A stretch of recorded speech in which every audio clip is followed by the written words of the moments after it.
Matheus Damiani. Agora eu vou responder a pergunta 2 da aula debate 3. Tá? Primeiro falando a respeito, né, dos impactos que Portugal sofreu, a gente pode destacar principalmente o enriquecimento, porque como todo o ouro era destinado à metrópole, né, tinha esse exclusivo comercial, Portugal usava o ouro principalmente para pagar sua dívida externa, comprar produtos manufaturados, então ele conseguiu enriquecer sua economia, né, através desse monopólio. O segundo ponto que a gente pode dizer é a respeito do social e político. Como eu falei na questão 1, além de toda a mudança na estrutura social que a gente teve na colônia, a gente tem a consolidação da política monárquica em Portugal, né? A gente consegue, a dinastia consegue consolidar com tantos recursos, realmente o monopólio ele se consolida em Portugal. Então o principal fator político é esse.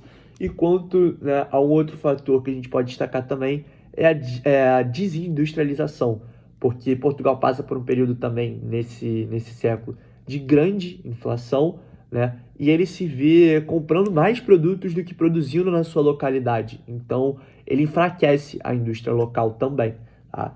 Quanto às medidas de controle de ouro, a gente pode destacar basicamente o monopólio e a tributação. Como eu falei do exclusivo comercial, todo o ouro produzido era destinado a Portugal. Então esse já era o maior controle que podia ser feito, porque o ouro ele era destinado a Portugal. Era bem difícil você conseguir contrabandear para Inglaterra ou para outras localidades, uma vez que já tinha esse exclusivo colonial.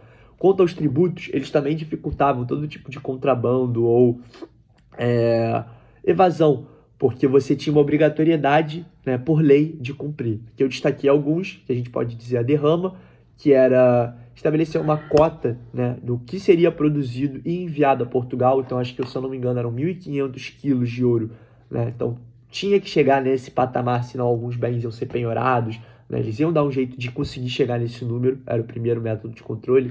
O segundo, a gente pode destacar o quinto, né, que o próprio nome diz, ele é um quinto de toda a produção era destinada a Portugal, esses 20%.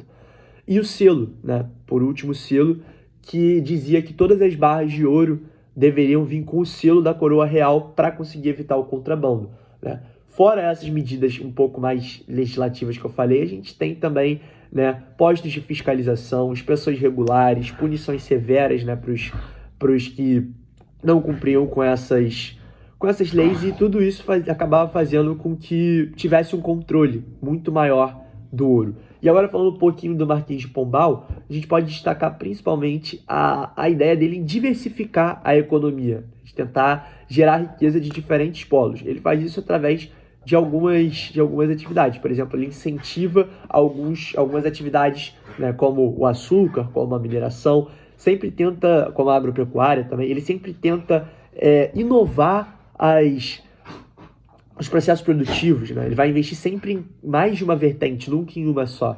O segundo é uma reforma administrativa. Com a implementação do governo geral, você consegue centralizar o poder na mão de uma única pessoa, e essa pessoa fica responsável pelo controle, né, pela fiscalização do ouro. E por último, a gente pode destacar a expansão para novas áreas de exploração, né? Ele trabalha muito isso no período em que ele fica no comando, porque ele faz uma nova ocupação, e com essa nova ocupação são novos espaços destinados a novas atividades que podem gerar novas riquezas. Então ele preza muito pela expansão e ocupação mesmo do espaço territorial brasileiro, para justamente você conseguir desenvolver novas atividades.